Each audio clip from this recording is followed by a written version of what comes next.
کی فضیلت کے بارے میں پوچھا ہے. جی بلا شبہ ذوالحجہ کے مہینے کے پہلے 10 دن بے حد عظمت اور فضیلت والے ہیں. قرآن کریم میں ان 10 دنوں کا ذکر کیا گیا ہے. اللہ فرماتا ہے والفجر ولیال عشر، یعنی اللہ تبارک و تعالیٰ ان دنوں کے قسم یاد فرماتا ہے. اور بلا شبہ جب اللہ کسی دن کی قسم یاد فرماتا ہے تو ان دنوں کی عظمت اور رفعت اور شان کے بارے میں ہم اندازہ کر سکتے ہیں کہ اللہ رب العزت ان دنوں کے تقدس اور عظمت کی قسم یاد فرماتا ہے. اللہ کے رسول صلی اللہ علیہ وسلم کی حدیث ہے کہ اللہ تعالیٰ کے نزدیک ان 10 دنوں میں کیے جانے والے کاموں کے مقابلے میں کسی دوسرے دن میں کیے جانے والے کام کے مقابلے میں ان 10 دنوں میں کیے جانے والے کام زیادہ جو ہے فضیلت والے ہیں. ظاہر سی بات ہے کہ اس میں یوم النحر ہے، اس میں یوم عرفہ ہے، 9 تاریخ جو ہے جس میں وقوف عرفہ ہوتا ہے، جس میں تمام دنیا کے مسلمان اللہ رب العزت کی بارگاہ میں اپنے دست دعا کو اٹھاتے ہیں. پھر قربانی کا دن ہے جس کے بارے میں اللہ کے رسول صلی اللہ علیہ وسلم نے فرمایا کہ قربانی کے دن اللہ کے نزدیک قربانی سے زیادہ کوئی دوسرا عمل محبوب نہیں ہے. لہٰذا ان تمام دنوں میں عبادت کرنی چاہیے، ان دنوں کو غنیمت جاننا چاہیے، ان میں نیک کاموں میں ان دنوں کا استعمال کرنا چاہیے. اور جہاں تک یہ ہے کہ ناخن وغیرہ نہ کاٹنے کی بات ہے تو جن لوگوں کو قربانی کرنا ہے ان کے لیے مستحب ہے تاکہ وہ اپنی ظاہری شکل میں بھی حجاج کرام کے مشابہ ہو جائیں. تو یہ ایک سملرٹی پیدا کرنے کے لیے ہے کہ ہم حجاج کرام کو یاد کریں، ان کے ارکان کو یاد کریں، ان مقدس مقامات کو یاد کریں، اللہ کی ان نشانیوں کو یاد کریں اور ان کی ہم شکل بننے کی کوشش کریں. ناخن وغیرہ نہ کاٹیں، بال وغیرہ نہ تراشیں، تاکہ ہم اپنے اندر حجاج کرام سے ایک مشابہت کا احساس کریں اور وہاں وہ حج کے شکرانے کی قربانی کریں اور ہم یہاں واجب قربانی کریں. تو یہ تو پہلے سوال کا ان کا جواب ہے. اور محترمہ کا ایک دوسرا سوال تھا کہ قرض لے کر حج کر سکتے کیا؟ اگر آپ قرض لے کے حج کرنے جاتے ہیں اور یہ سمجھتے ہیں کہ آ کے آپ اسے آسانی سے ادا کر سکتے ہیں تو بالکل جانے میں کوئی حرج نہیں ہے کہ آپ جا کے اور واپس آ کے اسے ادا کرنے کے اگر آپ کو یقین ہے اور آپ کو اطمینان ہے کہ آپ واپس آ کے اسے ادا کر سکتے ہیں تو حج کرنے میں کوئی نہیں ہے. اللہ کی بارگاہ کو، اللہ کے گھر کو دیکھنے کا شوق ہر مسلمان کے دل میں ہے. نبی کریم صلی اللہ علیہ وسلم کے روضہ پاک کی زیارت کا شوق ہر مسلمان کے دل میں ہے. تو ہم اپنے بہت سارے کام جو ہے وہ قرض لے کے کرتے ہیں. اگر اس میں بھی جائیں، ہاں البتہ کہ سودی قرض وغیرہ نہیں لینا چاہیے کیونکہ سودی قرض لینا تو ویسے ہی منع ہے، لیکن اگر کوئی قرض حسنہ دیتا ہے تو آپ جا کے حج کر سکتے ہیں. جی بہت بہت شکریہ پروفیسر مولانا علیم اشرف جاچی صاحب. آئیے ناظرین اس جواب کے بعد ایک اور کالر کو پروگرام میں شامل کرتے ہیں. جی السلام علیکم. ہلو السلام علیکم. جی محترمہ کہاں سے بات کر رہی ہیں آپ؟ جی میں بھوپال سے بول رہی ہوں اسما.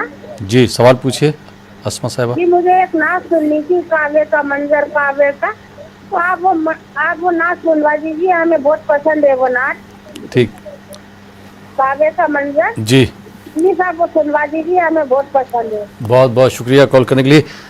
جی ملک اسماعیل علی خان صاحب، کعبے کی رونق، کعبے کا منظر، میں چاہوں گا کہ ہمارے پاس وقت نہیں، دو اشعار آپ سنا دیجیے. جی جی بالکل. کعبے کی رونق، کعبے کا منظر،